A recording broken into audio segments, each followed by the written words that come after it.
Ellen Claire Arenga, and today I will be demonstrating to you on how we are doing the range and motion exercise. Range of motion exercise help improve the joint function. It is how far you can move your joints in a different directions. These exercises help you move each joint through its full range of motion. Movement can help you keep your joints flexible, reduce pain, and improve the balance and strength. Things to remember before doing the range of motion exercise. First, do the exercises your healthcare provider teaches you. Practice the exercises with your healthcare provider before you try them by yourself. Exercise every day or as often as directed by your healthcare provider. Do the exercises in the same order every time. Go from head to toe to help you remember the series of movement. Start with the neck stretches, then exercise other body parts in order, moving towards your feet.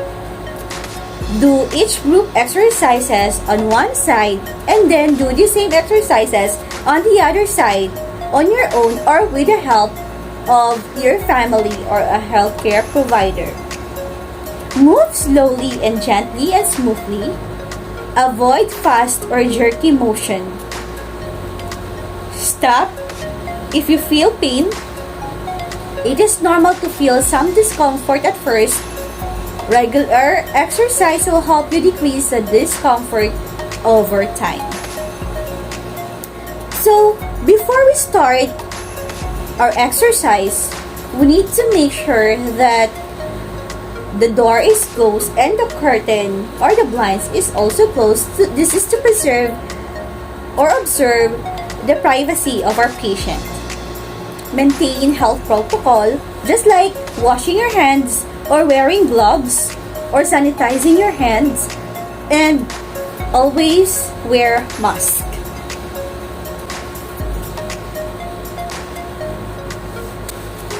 So the first exercise that we will be performing is the neck exercises.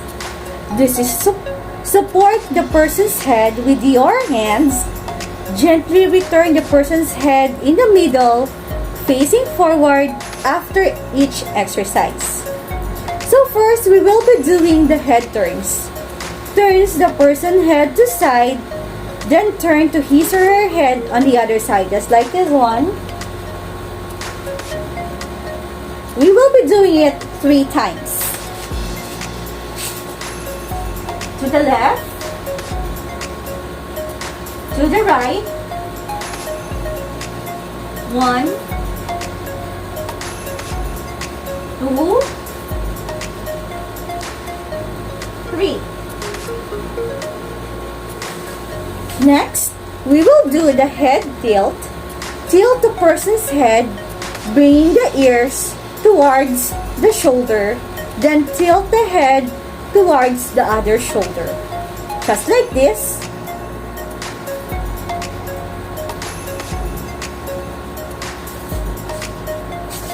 We will perform it 3 times also.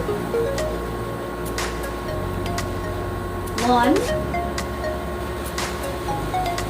2, and 3. Next, we will do the chin to chest. So, we will gently bow the person's head towards his or her chest. Just like this. We need to support the back of the head, hold the chin, and then hold. Okay, we will do it 3 times also. 1, 2, 3. The next exercise that we will be performing is the shoulder and elbow exercises. So, we need to support the person's elbow with one hand, hold his wrist on the other hand, and we will follow the next execution that we need to do. The first exercise for the shoulder and elbow is that we will be performing the shoulder movement up and down. So we need to raise the person's arm upward and then up over to his head. Bring the arm back to the person's side. So just like this. So we will be doing that 3 times also.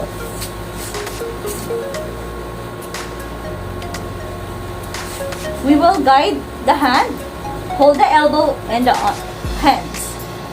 1, down, 2, 3. Next, we will be doing the shoulder movement side to side. So we need to raise the person's arms side from as it will go and bring back the arms to the person's side. Just like this.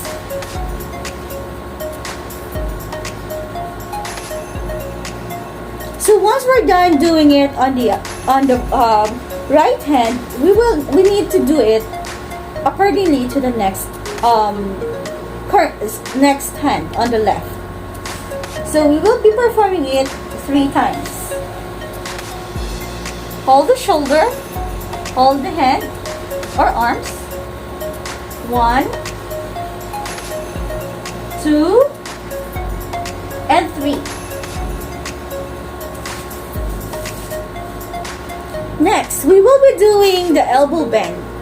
Place the person's arms at his or her side with the palm facing up. Bend and strengthen the arms. So just like this, we need to face up and then we will bend the arms. So we will be performing it 3 times also. So hold. This is the elbow. So 1, 2, and 3. So now we're done performing the shoulder and elbow exercises. We will move on to our arms and wrist exercises. Arms and wrist exercises. Support the person's wrist with one hand. Hold his or her finger with the other hand. First, we will be doing the wrist bend. Bend the person's hand at the back of his or her shoulder. The finger should point towards the ceiling. Then bend the person's hand down on the finger point toward the floor. Okay, so this is how we do it.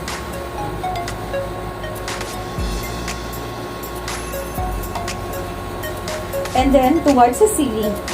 And then we will bend the person's hand back down to his or her finger pointing the floor. So back to the shoulder, down, 1, 2, 3. Next is the palm up, down. So tuck the person's elbow against his or her side. Turn his or her hand so that the palm face towards the ceiling, and then return the palm to face down. So this is face down, face up, like that. So 1, 2, 3. Now we're done with the arm and wrist exercises. We will move on to our hands and finger exercises. Hold the person's hand with both of your hands. Hold his or her hand out towards yourself with the fingers long. First, we will be doing the finger bend. Curl the finger into the fist, just like this. Straighten the finger again, curl and straighten each other finger one at a time. Curl and straighten the thumb. So, just like we are doing our close open. Next, wing the finger spreads. Spread the thumb and then the first finger apart, then back together, and then spread the first finger and the middle finger apart, and then back together, and then do it on the other hand. So, like this. Back, back,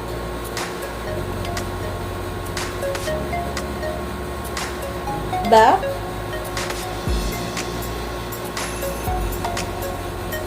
back. Next, we will be doing the finger to thumb touches. Touch the person's fingertip in the pad of his or her thumb, one each finger at a time. So we will be touching our thumb. This is the thumb. We will be touching each fingertip on it. So we will first, second, third, and fourth. And do it simultaneously on the other hand. Next, we will be doing the finger rotation. So, roll each finger in a circle in one direction, roll each finger on the other direction, and then roll the thumb in each other direction. So, like this. You can do it counterclockwise. Next.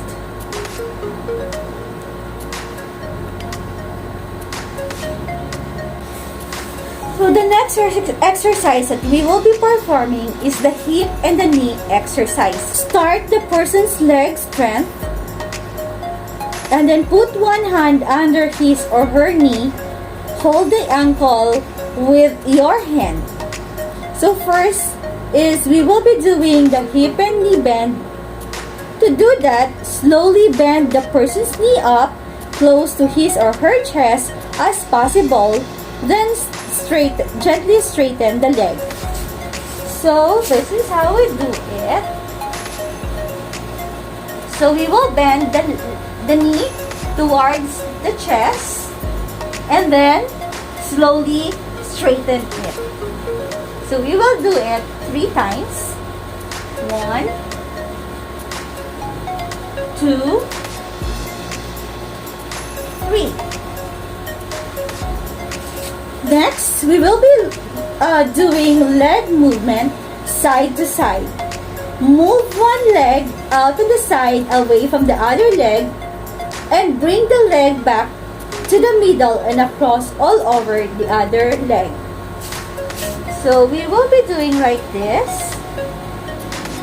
And we will bring the leg back to the middle and cross over the leg. So, 1, 2, 3, back to the position. 1, 2,